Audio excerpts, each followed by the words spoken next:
Welcome back mga katambalan, mga hot topic and issue. Pag-usapan natin. Update po tayo kay Alden Richard kung saan nga po ay nag-post itong si Alden sa kanyang social media account.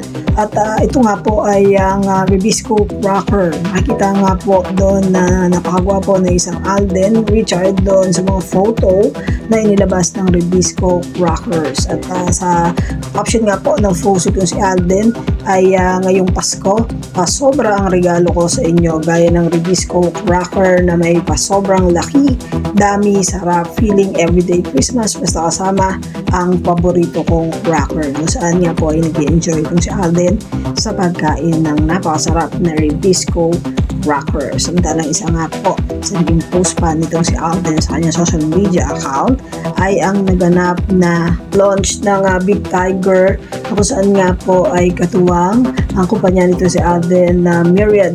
At makikita nga po doon yung paglalakad nito si Alden sa red carpet na talaga namang napakagwapo ng isang Alden Richard.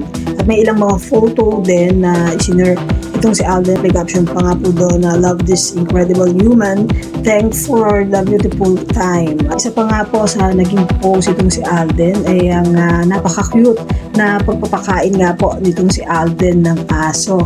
At makikita nga po dito na dog lover itong si Alden. At hindi naman nakakalimot si Alden na mag-post ng mga quotes na kung saan nga po ay parating niyang isinishare sa kanyang social media account. Yan po yung mga update natin ngayon kay Alden. Kayo mga katambalan, ano ang masasabi niyo? Mag-comment lang sa comment section at pag-usapan natin. Yan ang mga hot topic and issue dito lamang sa Tambalang JK.